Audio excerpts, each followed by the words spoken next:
எத்தனை பேர் என்னோட வார்த்தை கேட்க ஆயத்தமா இருக்கிறீங்க? அப்படியே கண்களை மூடி கர்த்தரை நோக்கி பார்க்கலாமா? நல்ல தகப்பனே, உமக்கு நன்றி சொல்லுகிறோம். இந்த காலை வேளையில உடைய சமூகத்துல ஒரு எதிர்பார்ப்புள்ள இருதயத்தோடு நாங்கள் வந்திருக்கிறோம். ஆண்டவரே, எங்களிலே உருவாக்க வேண்டியவைகளை உம்முடைய வார்த்தையினால் உருவாக்குவீராக. எங்களிலே சீர்படுத்த வேண்டியவைகளை உம்முடைய வார்த்தையினால் சீர்படுத்துவீராக. Lord, build us through your word. உம்முடைய வார்த்தையை கொண்டு எங்களை கட்டி எழுப்புவீராக. எங்களை ஆசீர்வதிக்கிற, எங்களை வாழ வைக்கிற, எங்களை சுகமாக்குற உம்முடைய வார்த்தைக்காக உமக்கு கோடான கோடி நன்றி சொல்லுகிறோம். காத்திருக்கிறோம். எங்கள் அனைவரோடு இடைப்படும் பரிசுத்த ஆவியானவர் எங்கள் ஒவ்வொருவருக்கும் ஏற்ற விதத்துல தெளிவாய் பேசும். ஆண்டவரே, நாங்கள் கேட்டு விசுவாசித்து கீழ்ப்படிந்து ஆசீர்வதிக்கப்பட கிருபை தாரும். இயேசுவின் நாமத்தில் ஜெபிக்கிறோம் எங்கள் நல்ல பிதாவே, ஆமென். எடுத்து வாசிக்கலாம் 105வது சங்கீதம், அதனுடைய 4வது வசனம். 105ஆம் சங்கீதம், அதனுடைய 4வது வசனம். Psalms 105 verse 4. கர்த்தரையும் அவர் வல்லமையையும் நாடுங்கள், அவர் வல்லமையையும் நாடுங்கள், அவர் சமூகத்தை நித்தமும் தேடுங்கள், அவர் சமூகத்தை நித்தமும் தேடுங்கள். ஹல்லேலூயா, ஆமென். கர்த்தரை, அவருடைய வல்லமையை நாடுங்க, அவருடைய சமூகத்தை நித்தமும் என்ன பண்ணுங்க? தேடுங்க. Thank you Lord. ஹல்லேலூயா, ஆமென். அவர் சமூகத்தை தேடுங்கள். பக்கத்துல பார்த்து சொல்லுங்க, அவருடைய சமூகத்தை. Seek his presence. Seek the presence of the Lord. ஹல்லேலூயா.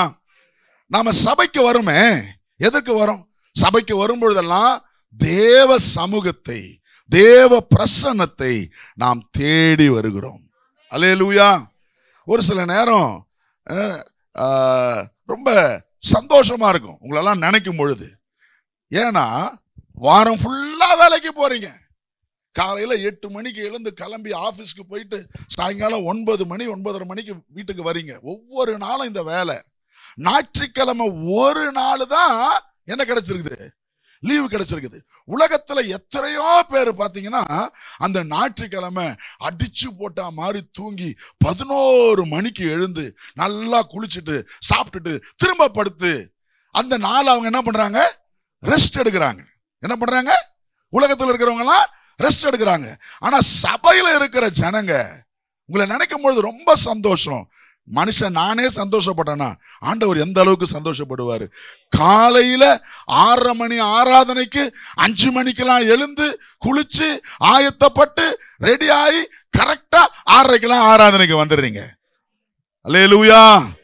கர்த்தர் உங்களை ஆசீர்வதிப்பாராக. அது என்ன சொல்லுது தெரியுமா? நான் அவருடைய சமூகத்தை தேடுறேன், நான் அவருடைய பிரசன்னத்தை வாஞ்சிக்கிறேன். இது ஏதோ ஒரு நாள் இல்ல, ஏதோ ஒரு மாசம் இல்ல, காலங்காலமா நடந்துகிட்டு வருது. இதுல ஒரு சலிப்பு தட்டல. இன்னும் கேட்டா இதுல உற்சாகம் தான் வருது. எத்தனை பேர் உற்சாகத்தோட வரீங்க? ஒரு ஆமென் சொல்லுங்க. ஒரு சிலவங்க இருக்கிறாங்க, ஐயோ போனமே, நாளைக்கு ஞாயிற்றுக்கிழமை ஆயிடுச்சு, வரலனா இவர் வேற போன் பண்ணி திட்டுவாரு அப்படி. ஆனா அநேகர் எப்படி வரும் சொல்லுங்க? சத்தமா சொல்லுங்க. நேரத்துக்கு வரும். நான் இன்னும் உங்களை உற்சாகப்படுத்துறேன். 6:30 மணிக்கு ஆராதனை, 6:20க்கெல்லாம் அத்தனை பேரும் உள்ள வந்துடணும். ஒரு அல்லேலூயா சொல்லுங்க பாப்போம். அதுதான் தேவ பிரசன்னத்தை தேடுறதுக்கு ஒரு ஆசை, தேவ பிரசன்னத்தை நாடுறதுல ஒரு விருப்பம். ஆமென். இன்னைக்கு கூட கிட்டத்தட்ட 6:20க்கெல்லாம் ஆரம்பிச்சிட்டோம். அப்படியே ஜெபம் பண்ணிட்டு இருக்கிறது ரொம்ப நல்லா இருந்தது. அல்லேலூயா சொல்லுங்க பாப்போம். அல்லேலூயா. 10 நிமிஷம் முன்னாலேயே வந்து தேவ சமூகத்துல என்ன பண்ணிருக்கணும்? காத்து இருக்கணும். ஆமென். என் நாமத்தினால எங்க 2 பேர் 3 பேர் கூடினாலும் அவங்க மத்தியில நான் இருப்பேன்னு கர்த்தர் சொல்லி இருக்கிறாரு. அவரை ஆராதிக்க வருகிறவங்க குறித்த நேரத்துக்கு வந்துடணும். அல்லேலூயா சொல்லுங்க பாப்போம். சத்தமா ஆமென் சொல்லுங்க பாப்போம்.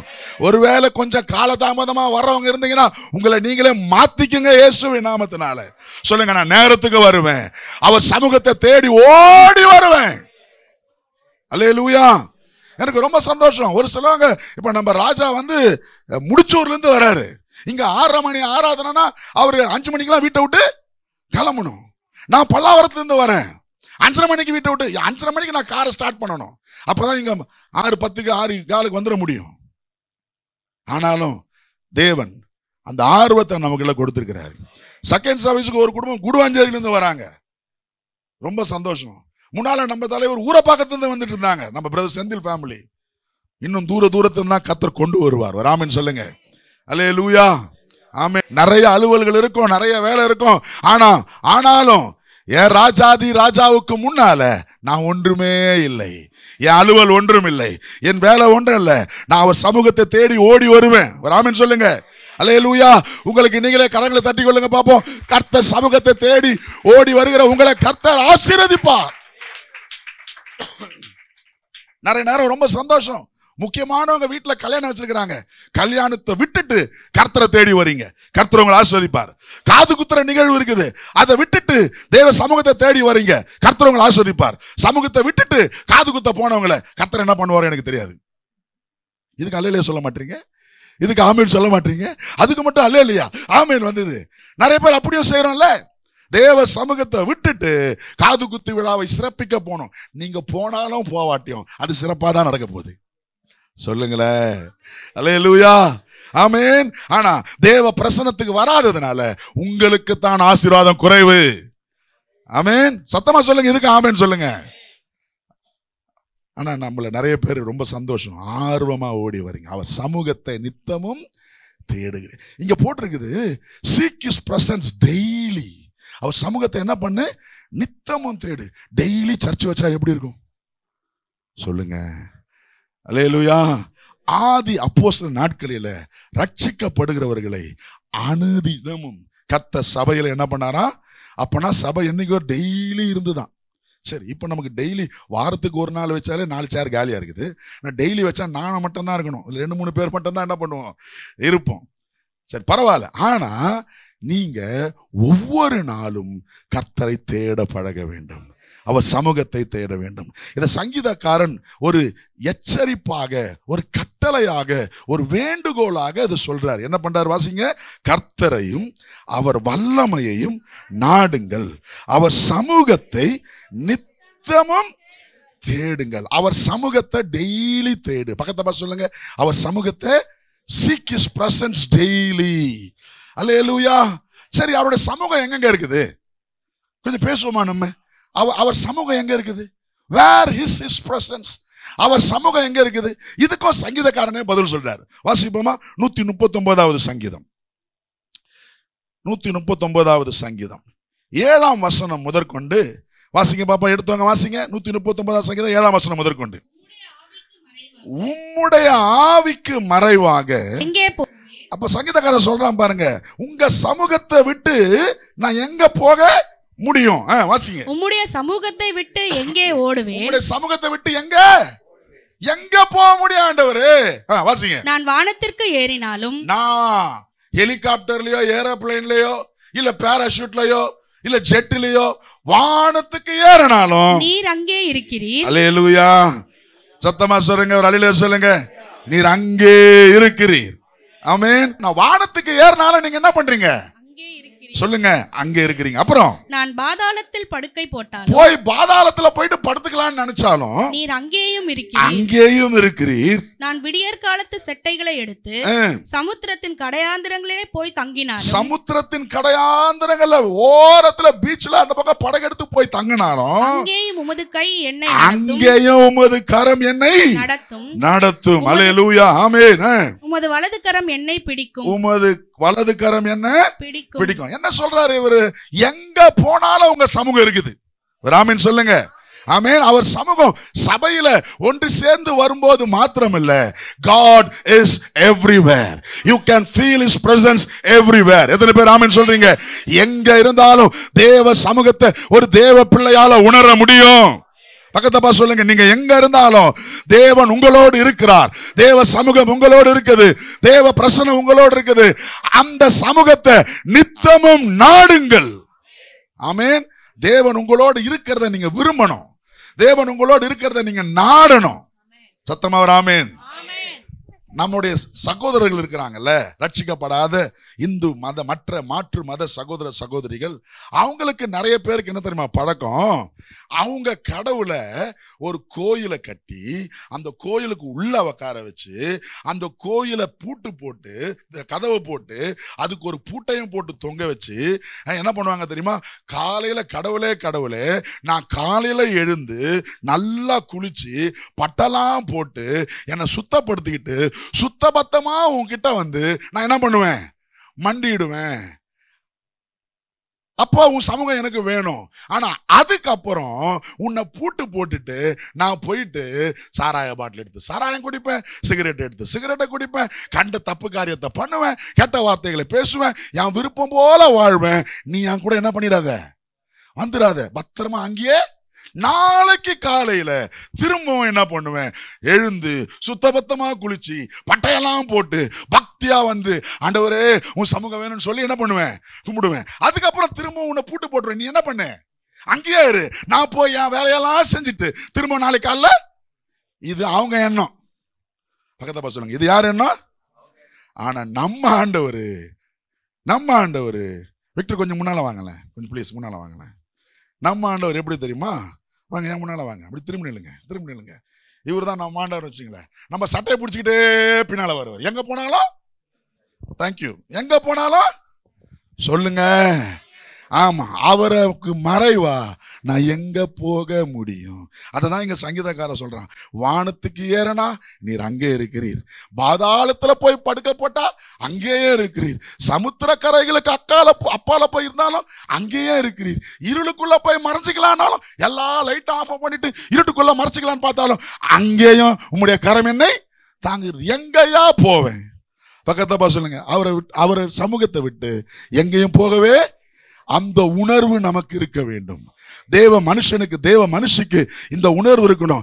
என் தேவன் எப்போதும் என் கூடவே இருக்கிறாரு. அவரை பூட்டு போட்டு நான் போயிட முடியாது. அல்லேலூயா, ஆமென். அவர் என் கூட இருக்கிறார் என்ற உணர்வு இருந்தா, உதாரணத்துக்கு கெரிசிம் கூட நான் எப்பவுமே இருக்கிறேன்ற உணர்வு இருந்ததுன்னு வச்சுங்களேன், அவன் காலேஜுக்கு போகும்போது எப்படி போவான்? ரொம்ப நல்ல பிள்ளையா போவான். ஏன்னா அப்பா கூடவே என்ன பண்றாரு, வராரு. யார்கிட்டயா பேசும்போது என்ன பண்ணுவான்? ரொம்ப பொலைட்டா பேசுவான். யாராச்சும் கோவப்பட்டா கூட மன்னிச்சிட்டேன் அப்படின்னு மன்னிச்சுட்டு போயிடுவான். ஏன்னா கூட யார் இருக்கிறா? அப்பா இருக்கிறார். கூட அப்பா எந்த நேரமும் இருக்கிறாருன்னு இருந்தா எந்த பிள்ளையும் நல்ல பிள்ளை தான். சொல்லுங்களேன், கூட அப்பா இருக்கிறாருன்ற உணர்வு இருந்தா அந்த பிள்ளை எந்த பிள்ளையும் நல்ல பிள்ளை. ஏன்னா அப்பா கூட இருக்கிறாரு, நான் எதையும் பார்க்க முடியாது, நான் எதையும் பேச முடியாது, நான் எதுவும் செய்ய முடியாது. ஏன்னா கூட யார் இருக்கிறா? கிறிஸ்தவனே தேவ பிள்ளையே, நமக்கு ஒரு உணர்வு வேணும். என் கூட எப்பவும் அப்பா இருக்கிறார். அல்லேலூயா. எந்த நேரமும் அப்பா இருக்கிறாரு. வேலை செய்யும் போது அப்பா இருக்கிறாரு, வாகனங்களை ஓட்டும் போது அப்பா இருக்கிறாரு. நம்ம நினைச்சுக்கிற நிறைய பேரு ஜபம் பண்ணும் பொழுது மட்டும்தான் அப்பா இருக்கிறாரு, சர்ச்சுக்குள்ள வரும்போது மட்டும்தான் அப்பா இருக்கிறாரு. இல்ல, அது அவங்க எண்ணம். ஆனா நம்ம என்ன தெரியுமா இருக்கணும்? எங்க தேவன் என் கூட எப்பவும் 24x7 24x7 God is with us. ஆமென். அவர் கூடவே இருக்கிறார். இது தெரியாதவங்க பாட்டு பாடுறாங்க, என் கூடவே இரும் ஓ இயேசுவே, நீர் இல்லாமல் நான் வாழ முடியாது.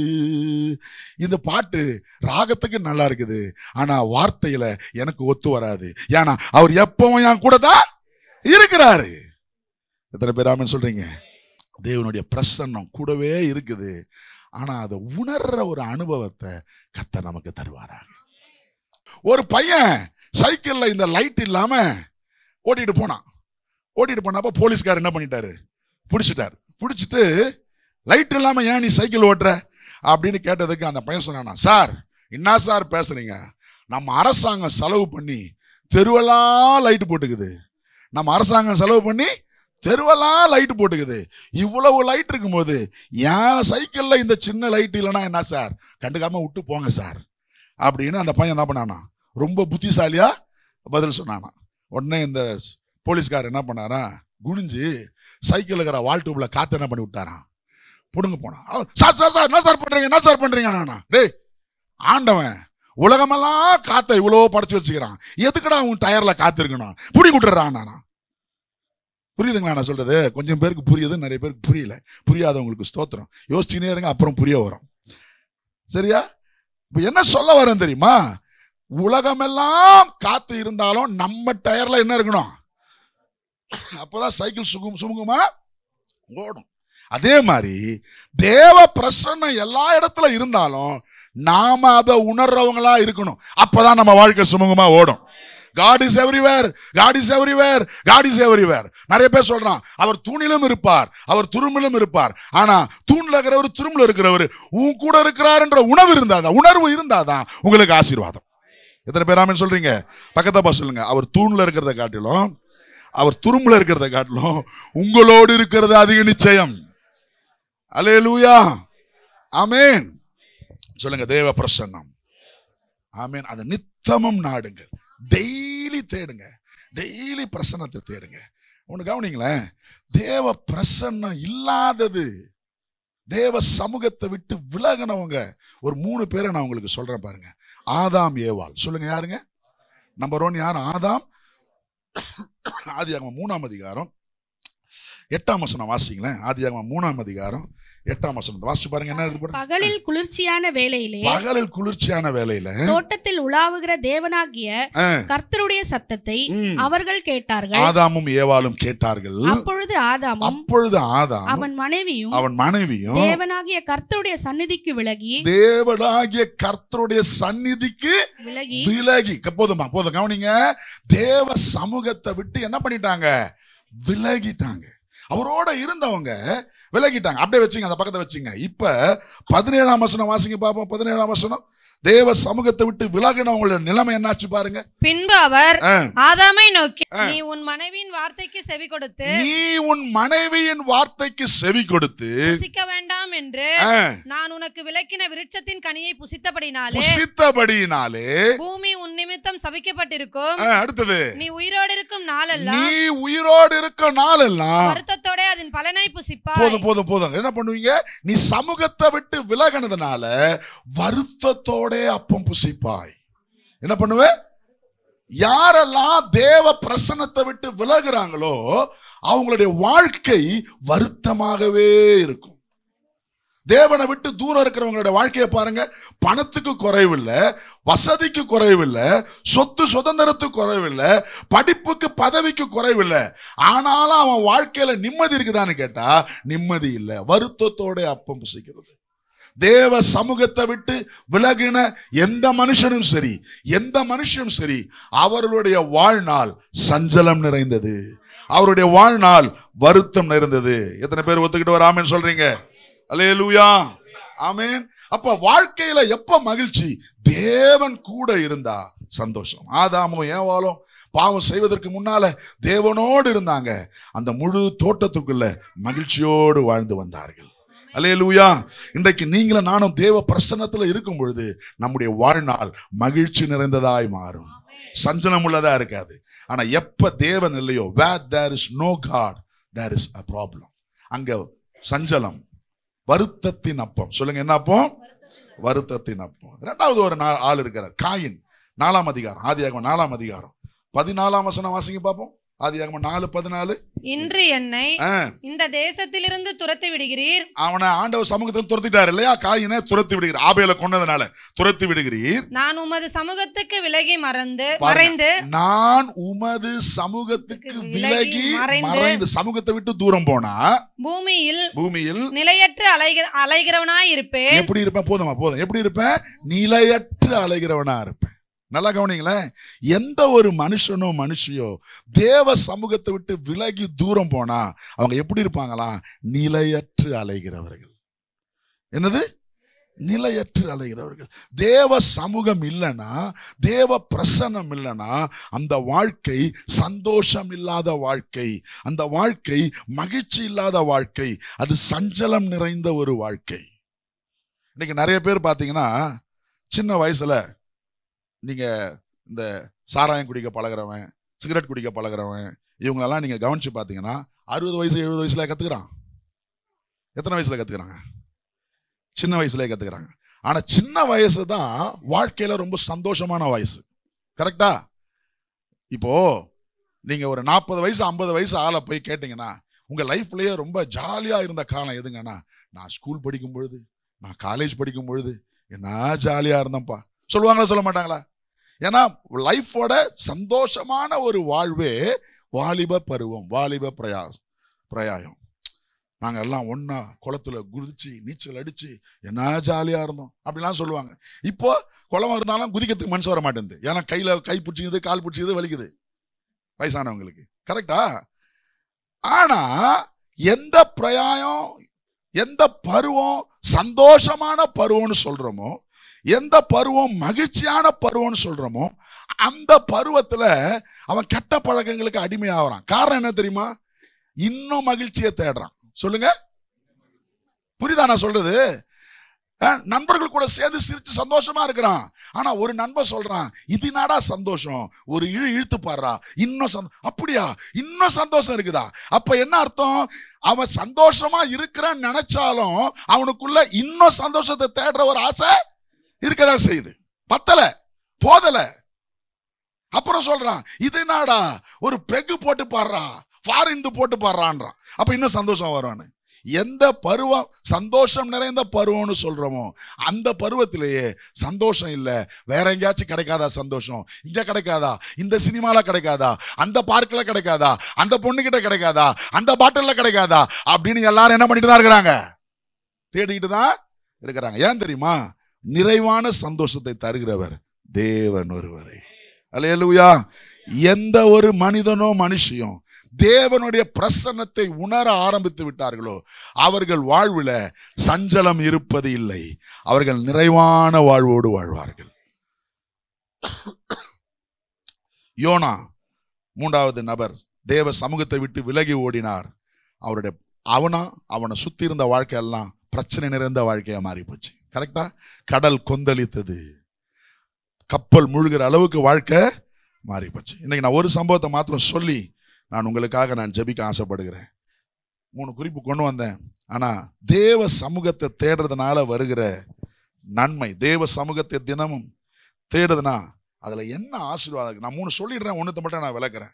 சங்கீதம் 16 சங்கீதம் 16:11 வாசிங்க பாப்போம். ஜீவ மார்க்கத்தை எனக்கு தெரியப்படுத்துவி உம்முடைய சமூகத்தில் பரிபூரண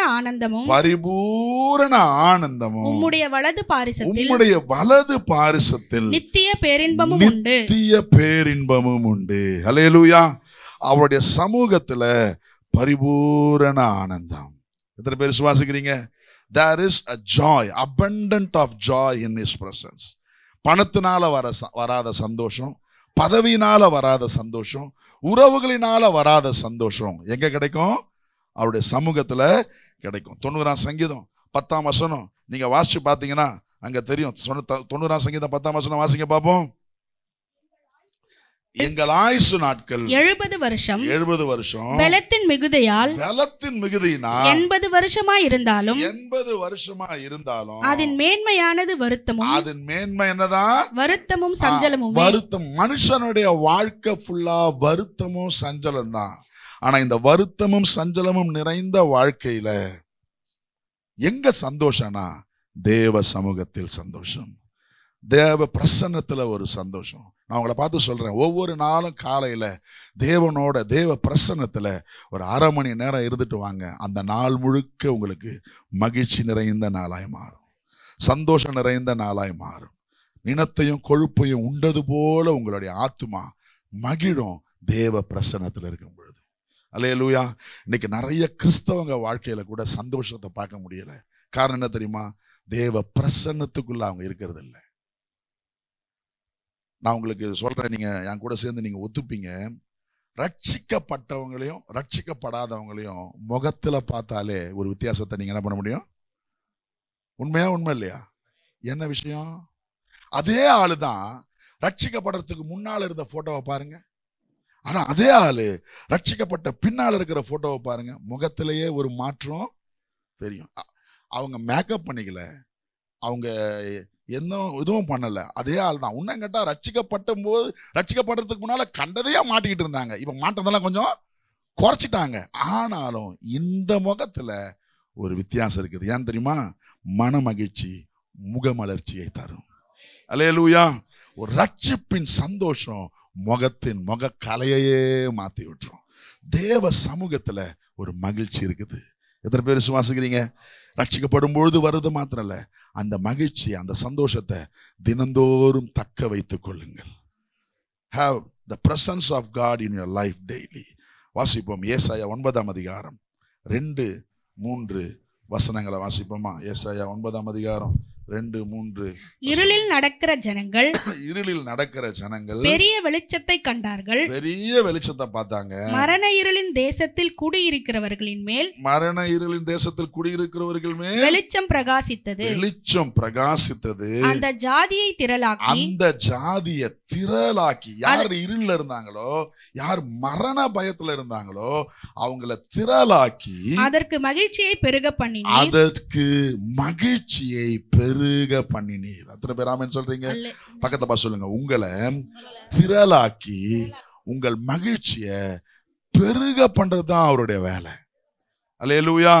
ஒருவேளை தினந்தோறும் நல்ல உயர்தர உணவு இல்லாமல் இருக்கலாம், நல்ல வசதியான ஆடை ஆபரணங்கள் இல்லாம இருக்கலாம், ஆனால் தேவன் கொடுக்கிற மகிழ்ச்சி தேவ பிரசன்னத்தில் இருக்கிறது. அவர் அதை பெருக பண்ணுகிறார். ஒரு கிறிஸ்தவ வீட்டுல, ஒரு கிறிஸ்தவ குடும்பத்துல சாதாரண சாப்பாடு சாப்பிட்டாலும், சாதாரண வீட்டுல வாழ்ந்தாலும் 4 பேர் பக்கத்துல இருக்கலாம் சொல்லுவான். உங்களுக்கே நீங்க சாட்சி சொல்ல முடியும். உங்களை பார்த்து நிறைய பேர் சொல்லுவான், உனக்கு என்னையா குறை, உனக்கு வெள்ளைக்காரன் கொட்டுன்னு கொட்டுறான். கேட்டிருக்கீங்களா? எனக்கு சர்ச்சுக்கு போறீங்களா, சர்ச்சில் உங்களுக்கு தராங்க அப்படின்னு சொல்லுவாங்க. ஆனா உண்மைனாதான் நீங்க தான் சர்ச்சுக்கு தரீங்க. அது தெரிய மாட்டேது அந்த பாவிகளுக்கு இல்ல. ஆனா சார் வெளியில இருக்கிறவன் சொல்றான், வாரம் வாரம் நீ சும்மாவா போற, அங்க உனக்கு என்ன பண்றாங்க, தராங்க.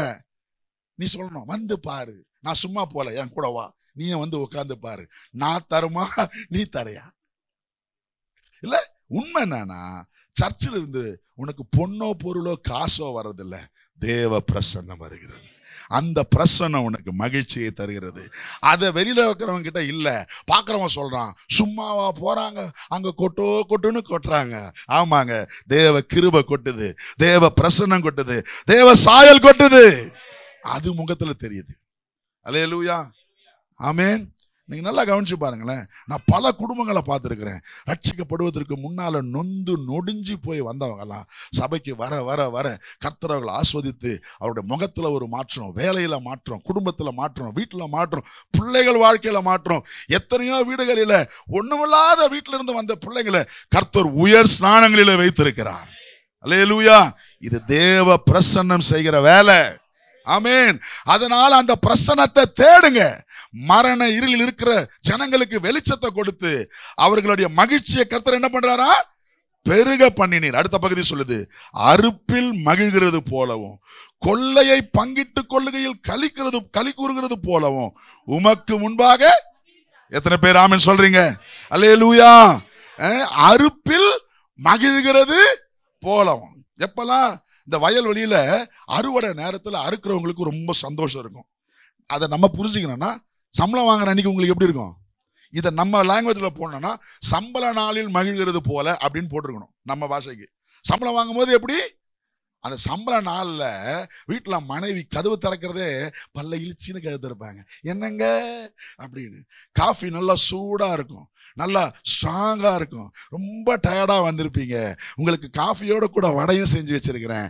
ரொம்ப வேலையாங்க இன்னைக்கு, ஏன்னா அன்னைக்கு என்னது, ஆமா சம்பள நாள்ல கதவு திறக்கிறதே, கதவு வண்டி வந்து நின்ன உடனே பைக்கை ஆஃப் பண்றதுக்கு முன்னால டங்குன்னு கதவு திறக்கும். ஆனா ஒரு வாரம் 10 நாள் போச்சு வச்சுங்களேன், நீ கீன்னு 6 நிமிஷம் கதவை திறந்து வர தெரியாதா, உள்ள கதவை திறந்து உள்ள வர தெரியாது. அது என்ன நாள்? 10 நாள் கழிச்சு 15 நாள் கழிச்சுன்னு அர்த்தம். ஏன்னா அறுப்புல ஒரு மகிழ்ச்சி இருக்கும். கரெக்டா? அறுப்புல சத்தமா தான் சொல்லுங்களேன். அப்ப அங்க சொல்ற பாருங்க, அறுப்பில் மகிழ்கிறது போல, அப்புறம் கொள்ளையை பங்கிட்டு கொள்கையில். இத புரியணும்னா, உங்க அப்பா சொத்தை உங்க 4 பேருக்கு பிரிச்சு கொடுக்கும்போது எப்படி இருக்கும்? ஐயோ சந்தோஷம், கரெக்டா, பார்த்து போட்டு பங்கு, கொஞ்சம் மிஸ் ஆயிடக்கூடாது. கொள்ளையில் பங்கிட்டு கொள்கிற போது ஒரு சந்தோஷம், உங்க சொத்து உங்க பாகம் உங்களுக்கு கிடைக்கும் போது ஒரு சந்தோஷம். உங்க அப்பா உங்க தாத்தா காலத்து சொத்துல உங்களுக்கு பங்கு பிரிச்சு கொடுக்கும்போது உனக்கு வர வேண்டிய பங்கு வரும்போது ஒரு அந்த மாதிரி சந்தோஷத்தை ஆண்டவர் உங்க சமூகத்துல உங்களுக்கு தந்திருக்கிறாராம். அல்லேலூயா. அப்பனா டெய்லி எனக்கு சம்பளம், டெய்லி எனக்கு சொத்து பிரிச்சு தராங்க. எத்தனை பேர் விசுவாசிக்கிறீங்க? திரும்ப வாசிங்க இந்த பகுதியை, 3ஆம் வசனத்தை வாசிங்க, 9:3. அந்த ஜாதியை, எந்த ஜாதின்றதை நீங்க புரிஞ்சுக்கணும். எந்த ஜாதி? இருளில் இருக்கிற ஜனம், கஷ்டப்பட்டிருந்த ஜனம், பாடுகள் பட்டிருந்த ஜனம். அப்படிப்பட்டதான் நம்ம இருந்தோம். கரெக்டா? இருளில் இருந்தோம், சாபத்து இருந்தோம், கஷ்டத்தை இருந்தோம். இப்ப நம்மள அந்த ஜாதிய திரளாக்கி அதற்கு மகிழ்ச்சியை பெருக பண்ணினீர். அல்லேலூயா சொல்லுங்க. என்ன திரளாக்கி என்ன மகிழ்ச்சியை பெருக பண்ணுகிறவர் அவர். எப்படிப்பட்ட மகிழ்ச்சியா? அதுக்குதான் அடுத்த டெபினிஷன் வருது. அறுப்பில் மகிழ்கிறது போலவும் கொள்ளையை பங்கிட்டுக் கொள்கையில் கலிகூறுவது போலவும் உமக்கு முன்பாக மகிழ்கிறார்கள். ஒரு ஆமென் சொல்லுங்க. தேவனுக்கு முன்பாக மகிழ்ந்து களி கூர்ந்து பாருங்க. தேவனுக்கு முன்பாக தேவ சமூகத்துல இருந்து பாருங்க. உங்க வாழ்க்கைய கர்த்தர் மகிழ்ச்சியுள்ளதாய் மாற்றுவார். அறுப்புல களி கூறுவது போல நீங்க கரு கருவீங்க. ஒன்னும் பெருசா கையில இல்லையே, உனக்கு என்னப்பா குறை? ரொம்ப சந்தோஷமா இருக்கிற. ஆமா, தேவ சமூகம் என் கூட இருக்குது, நான் சந்தோஷமா தான் இருப்பேன். வேதம் சொல்லுது இல்ல, அவரை நோக்கி பார்த்த முகங்கள் என்னாச்சு? பிரகாசம் அடையும். அது வைக்கப்படலை. என்ன ஆச்சு? அது பிரகாசம். ஏன்னா அவரை பார்த்தாலே ஒரு சந்தோஷம் வந்துடும். கர்த்தர் இன்றைக்கு உங்களை பிரகாசிக்க பண்ணுவாராக. அல்லேலூயா, ஆமென். அவருடைய சமூகத்துக்கு உள்ள வர கர்த்தர் உங்களுக்கு கிருபை தருவாராக. அன்னால் வருடா வருடம் ஆலயத்திற்கு வந்தால் வரும்பொழுது சந்தோஷமா வந்திருப்பா, போகும்போது துக்கமா போனா. வாசிக்க நமக்கு நேரம் இல்லை, 1 சாமுவேல் நீங்க வாசிச்சு பாருங்க. அன்னால் வருடா வருடம் ஆலயத்துக்கு வந்தா, பலி செலுத்த வந்தாங்க. ஆனா போகும்போது எப்படி போனா? அழுதுகிட்டே போனா. ஏன்னா பிள்ளை இல்ல. ஆனா ஒரு நாள் அவள் தேவ சமூகத்திற்குள்ளே வந்தாள். அல்லேலூயா. தேவ பிரசன்னத்துக்குள்ள வந்தா. அன்னைக்கு வேதம் சொல்லுது, இனி அவள் துக்கமுகமாய் இருக்கவில்லை. அல்லேலூயா. இன்னைக்கு நான் உங்களை பார்த்து சொல்றேன், வார வாரம் சர்ச்சுக்கு வரீங்க, நீங்க தேவ சமூகத்துக்குள்ள வரீங்களான்றதை நீங்க ஆராய்ந்து பார்த்துக்கணும். ஏதோ வந்தேன் ஏதோ போனேன்ல, ஏதோ வந்தேன் எதையோ கேட்டு போனேன்ல. வந்தவங்க உண்மையா தேவ பிரசன்னத்தை உணருங்க. ஆராதிச்சு கர்த்தரை துதிச்சு மகிமைப்படுத்தி தேவ பிரசன்னத்துக்குள்ள வந்தீங்கன்னா போகும் பொழுது மகிழ்ச்சியோடு போவீர்கள், சந்தோஷத்தோடு போவீர்கள். அல்லேலூயா, ஆமென். சமாதானத்தோடனே போ. நீ இஸ்ரவேலின் தேவனிடத்தில் கேட்ட உன் விண்ணப்பத்தின்படியே அவர் உனக்கு கட்டளையிடுவாராக. எப்பெல்லாம் தேவ சமூகத்துல வந்துட்டு போறோமோ ஒரு சமாதானத்தோடு போவோம். எத்தனை பேர் விசுவாசம் ஆமென் சொல்றீங்க? தேவ சமூகத்திற்குள்ள நான் வரும்பொழுதெல்லாம் மகிழ்ச்சி, சந்தோஷம், ஆர்ப்பரிப்பு, கொள்ளையிடுவது போல ஒரு ஆர்ப்பரிப்பை கர்த்தர் தருகிறார். 2வது, தேவ சமூகத்துல வந்தா என்ன தெரியுமா நடக்கும்? நான் அதை விளக்கல, காரியத்தை பாயிண்ட்ஸ் மட்டும் சொல்லிடுறேன். தேவ சமூகத்திற்குள்ள வரும்பொழுதெல்லாம் விடுதலை, டெலிவரன்ஸ். சொல்லுங்க, விடுதலை, விடுதலை, விடுதலை. Whenever you enter into the presence of God, God will deliver you from all evils. அவருடைய விடுதலையின் கரத்தை நீங்கள் பார்ப்பீர்கள். ஒரு வசனத்தை மட்டும் வாசிடுங்க. என்னாகமம் 10வது அதிகாரம் 9வது வசனம். என்னாகமத்தின் புத்தகம் 10வது அதிகாரம் 9வது வசனம். என்னாகமம் 10:9. உங்கள் தேசத்தில் உங்களை துன்பப்படுத்துகிற சத்துருவுக்கு விரோதமாக யுத்தத்துக்கு போகும்போது, ஆமா, உங்க வாழ்க்கையில நிறைய சத்துரு உங்களை துன்பப்படுத்த வருது. உண்மைதானே? வியாதின்ற சத்துரு இவங்களுக்கு தேசத்துல, நமக்கு நம்ம குடும்பத்துல, நம்முடைய பக்கத்துல, நம்முடைய பகுதியில கடன் பிரச்சனைன்ற சத்துரு, வியாதின்ற பிரச்சனை, இல்லைன்ற காரியங்கள், நிறைய யுத்தம் உங்களுக்கு வருது. திரும்ப வாசிங்க அந்த பகுதியை. உங்கள் தேசத்தில் உங்களை துன்பப்படுத்துகிற சத்துருவுக்கு விரோதமாக யுத்தத்துக்கு போகும்போது, நல்லா கவனிங்க, உங்களை துன்பப்படுத்துகிற சத்துருவுக்கு விரோதமாக நீ போகும்பொழுது, பக்கத்தை சொல்லுங்க, உங்களை துன்பப்படுத்துகிற சத்துருவுக்கு விரோதமா நீ போகும் பொழுது, வியாதி உங்களை துன்பப்படுத்தும், இல்லைன்ற சூழ்நிலை உங்களை துன்பப்படுத்தும், பக்கத்து வீட்டுல பிரச்சனைன்றது உங்களை துன்பப்படுத்தும். எதெல்லாம் உங்களை துன்பப்படுத்துதோ அதுக்கு விரோதமா நீங்க போகும்பொழுது என்ன பண்ணணுமா? வாசிங்க பாப்போம். பூரிகைகளை பெருந்துணியாய் முழங்க கடவீர்கள். என்ன பண்ணுங்க? என்ன பண்ணுங்க? நல்லா பூரி சாப்பிட்டு போணுமா? என்ன போடுகிறது? பூரிகைகளை பெருந்துணியாய் முழங்க கடவீர்களா? என்ன போடுறது? முழக்க கடவிகள், பூரிகைகள். நம்ம கிட்ட சர்ச்சில் இருக்குதுல்ல, என்னது? ஒரு எக்காலம். அத சத்தமா என்ன பண்ணு? முழக்கு. உங்களுக்கும் எனக்கும் பூரிகைகள் என்ன? நம்முடைய வாய் தான். கர்த்தரை துதிக்கிற துதி தான். எப்பெல்லாம் நீ யுத்தத்துக்கு போறியோ அப்பெல்லாம் நீ என்ன பண்ணு? சத்தமா கர்த்தரை உயர்த்து. நீங்கள் யுத்தத்துக்கு போகும் பொழுது பூரிகைகளை பெருந்தொனியாய் முழக்க கடவீர்கள். அப்பொழுது உங்கள் தேவனாகிய கர்த்தருடைய சமூகத்தில் நீங்கள் நினைவு கூறப்பட்டு உங்கள் பகைஞருக்கு நீங்களாகி. நல்லா கவனிக்கிறீங்களா? கவனிச்சீங்களா? எப்பெல்லாம் நீ பூரிகைகளை சத்தமா ஊதுறையோ அப்பெல்லாம் தேவ சமூகத்தில் நீ நினைவு கூறப்பட்டு நீ ரட்சிக்கப்படுவா. அல்லேலூயா. எப்பெல்லாம் நீ யுத்தத்துக்கு போறியோ என்ன பண்ணு? உங்ககிட்ட போய் கேட்டேன்னு, யுத்தத்துக்கு போகும்போது என்ன பண்ணு? நீங்க எல்லாம் பூரி சாப்பிட்டு போற மாதிரி பேசுனீங்க. எப்பெல்லாம் யுத்தத்துக்கு போறியோ என்ன பண்ணு? பூரிகைகள் சொல்ல ஒரு மாதிரி இருக்குதா? எக்காலம்னு சொல்லுங்க. ஏன் பூரிகை கஷ்டமா இருக்குதோ? பூரிகைன்றது அது ஒரு கைண்ட் ஆஃப் எக்காலம். பூரிகைகளை எப்படி ஊது? எப்படி ஊது? ஆமா, சத்தமா முழங்கு. சொல்லுங்க, சத்தமா. ஆமா, நம்ம ஊர்ல பழைய காலத்துல சங்கே முழங்கு, இதெல்லாம் யுத்தத்துல இருக்குது போல இருக்குதுங்க. நீ சத்தமா பூரிகைய முழங்குனா கர்த்தருடைய சமூகத்துல நீ என்ன பண்ணப்படுவ? நினைவு கூறப்பட்டு நீ ரட்சிக்கப்படுவாய். அல்லேலூயா. உங்க வாழ்க்கையில எப்பெல்லாம் பிரச்சனை வருதோ அந்த பிரச்சனையை எதிர்த்து நீங்க போகும்பொழுது என்ன பண்ணணுமா? சத்தமா பாடு, சத்தமா துதி, சத்தமா ஸ்தோத்திரம் பண்ணு. அப்ப கர்த்தருடைய சமூகத்துல நீங்கள் நினைவு கூறப்படுவீர்கள். அதுக்குதான் சபையில சொல்றோம், சத்தமா கை தட்டி பாடுங்க, சத்தமா கை உயர்த்தி அல்லேலூயா சொல்லுங்க. ஏன்னா எப்பெல்லாம் நீங்க சத்தமா பூரிகைகளை முழங்குகிறீர்களோ அப்பெல்லாம் தேவ சமூகத்தில் நினைவு கூறப்படுகிறீர்கள். யார் ஒருவர் சத்தமாய் பாடுகிறாரோ அவர் தேவ சமூகத்தில் நினைவு கூறப்படுகிறார். எப்பெல்லாம் முருகன் பிரதர் சத்தமா பாடுறாரோ அப்பெல்லாம் தேவ சமூகம் முருகன் பிரதரை நினைவு கூறுது. எப்பெல்லாம் லோகு பாடுறாரோ அப்பெல்லாம் லோகுவை தேவ சமூகம் என்ன பண்ணுது? தேவ சமூகம் நினைவு கூர்ந்தா அடுத்தது என்னது? விடுதலை, ரட்சிக்க. வாசிங்க, நினைவு கூறப்பட்டு உங்கள் பகைஞருக்கு நீங்களாகி ரட்சிக்கப்படுவீர்கள். எத்தனை பேர் ஆமென் சொல்றீங்க? பக்கத்தை பார்த்து சொல்லுங்க, நீங்க சத்தமா பாடுறதுக்கும் விடுதலை ஆகிறதுக்கும் தொடர்பு இருக்குது.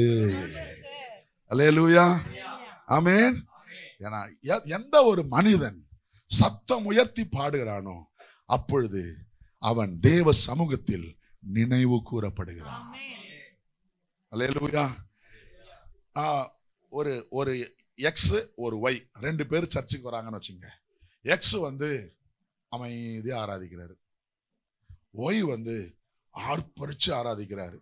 பரலோகம் சொல்லுது தேவ சமூகத்துல ஒய் நினைவு கூறப்படுகிறாராம். அல்லேலூயா. எனக்கு ஏன்னு புரியல. அப்ப அமைதி ஆராதனை ஆவாதா?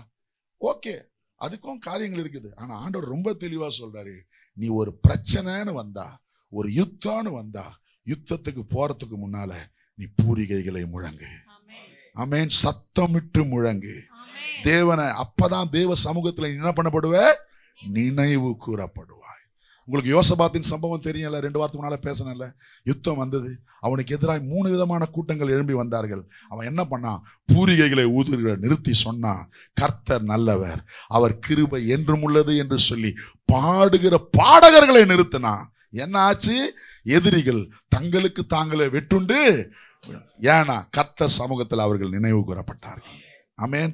இந்த வாரம் என்னெல்லாம் பிரச்சனையை நீங்க பாக்குறீங்களோ அந்த பிரச்சனையை பார்த்து கர்த்தரை துதிங்க.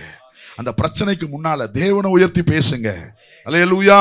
சவுலுக்கும் தாவீதுக்கும் இருந்த வித்தியாசம் அதுதான். சவுல் கோலியாத்தை பார்த்து பயந்து போய் ஒளிந்து கொண்டான். ஆனால் தாவீது பிரச்சனையை பார்த்து, கோலியாத்தை பார்த்து தேவனை உயர்த்தி பேச ஆரம்பித்தான், சத்தமாய் பேச ஆரம்பிச்சான். அவன் தேவ சமூகத்தில் நினைவு கூறப்பட்டு விடுதலையானான். அல்லேலூயா. எந்த பிரச்சனை நீங்க சந்திச்சாலும் சரி, எந்த போராட்டங்களுக்குள்ள நீங்க போனாலும் சரி, அதற்கு முன்னால கர்த்தரை உயர்த்தி பாடுங்கள், கர்த்தரை மகிமைப்படுத்தி பாடுங்கள், சத்தம் உயர்த்தி பாடுங்கள், விடுதலையை பெறுவீர்கள். அல்லேலூயா, ஆமென். உங்க வீட்டுல கம்பீர சத்தம் இருக்கட்டும் இயேசுவின் நாமத்தினால. நீதிமானுடைய வீட்டுல கம்பீர சத்தம் இருந்தா அந்த வீட்டுல ஆசீர்வாதங்களை கர்த்தர் தருவார். அல்லேலூயா. தொடர்ந்து வருகிற வாரங்கள் இதை குறித்து நான் பேசுறேன். இருக்கிறத அப்படியே கண்களை மூடலாமா? 2 காரியத்தை நாம் இன்னைக்கு தியானிச்சிருக்கிறோம். முதல் காரியம், தேவ சமூகத்துல மகிழ்ச்சி உண்டு, பேரின்பம் உண்டு. உலகம் தர முடியாத மகிழ்ச்சி, பணம் தர முடியாத மகிழ்ச்சி, பதவி தர முடியாத மகிழ்ச்சி, உலகத்தில் எந்த நபரும் தர முடியாத மகிழ்ச்சி, எந்த களியாட்டுகளும் தர முடியாத ஒரு நித்திய மகிழ்ச்சியை கர்த்தர் தருகிறார். அடுத்தது சொன்னேன், தேவ சமூகத்துல விடுதலை உண்டு. அல்லேலூயா, அல்லேலூயா, அல்லேலூயா. தேவ சமூகத்துல நீங்கள் எந்த யுத்தத்துக்கு போனாலும் சரி, எந்த பிரச்சனை எதிர்த்து போனாலும் சரி, கர்த்தர் சமூகத்துல குரல் உயர்த்தி கர்த்தரை மகிமைப்படுத்துங்கள். பூரிகைகளை பெருந்தொனியாய் முழங்குங்கள். நினைவு கூறப்பட்டு விடுதலையாக்கப்படுவீர்கள். ஹல்லேலூயா, ஹல்லேலூயா. தகப்பனே, உம்முடைய சமூகத்தினால எங்களை நிரப்புங்க ஆண்டவரே. உம்முடைய கிருபையினால எங்களை நிரப்புங்க ஆண்டவரே. Thank you Jesus. அப்படியே இருக்கிற இடத்துல தெய்வ சமூகத்தில் அப்படியே கரம் உயர்த்தி கேளுங்க. ஆண்டவரே, என்னை விட்டு விலகாத உம்முடைய சமூகத்திற்காக ஸ்தோத்திரம், உங்க கிருபைக்காக ஸ்தோத்திரம். ஹல்லேலூயா. எங்கள் போராட்டங்களுக்கு முன்னால, எங்க பிரச்சனைக்கு முன்னால பெருந்தொனியாய் முழங்கு. கர்த்தர் எங்களுக்கு கிருபை தருவீராக. Amen. Thank you Jesus. Thank you Jesus. Thank you Jesus. Thank you Jesus. ஒருவேளை உங்க சமூகத்தை விட்டு தூரம் விலகி ஓடனா, யோனாவை போல, ஆபேலை போல, காயினை போல விலகி ஓடுகளா இருந்தா, கர்த்தர் இன்றைக்கு ஒரு மாற்றத்தை தருவீராக. அவர் சமூகத்தை நித்தமும் நாடுங்கள். ஹல்லேலூயா, ஹல்லேலூயா. ஆமென், ஆமென். என்னை விட்டு விலகாத ஆண்டவர் அவர், என்னை கைவிடாத தேவன் அவர். ஆண்டவருடைய பிள்ளைகளுடைய கரங்களை பிடிப்பீராக. இந்த வாரம், இந்த மாதம் முழுக்க நீ அவளை நடத்தி ஜெயமாய் நடத்துங்க. பூரண மகிழ்ச்சியை தாங்க, விடுதலையை தாங்க, ஆசீர்வதிங்க, ஐஸ்வர்யத்தை தாங்க, சமாதானத்தோடு அனுப்புங்க. வந்தமுடைய பிள்ளைகள் ஒவ்வொருவரையும் நிறைவாக்கி திருப்திப்படுத்தி அனுப்புங்க ஆண்டவரே. அறுப்புல மகிழ்கிறது போல, கொள்ளையை பங்கிடுகிறதுல மகிழ்ச்சியை போல ஒரு மகிழ்ச்சியை தந்து கர்த்தர் அனுப்புவீராக. உமக்கே துதிகன மகிமை செலுத்துகிறேன். மீட்பரும் அருமை ரட்சகருமாக இயேசுவின் நாமத்தில் ஆசீர்வதித்து ஜெபிக்கிறேன் நல்ல பிதாவே.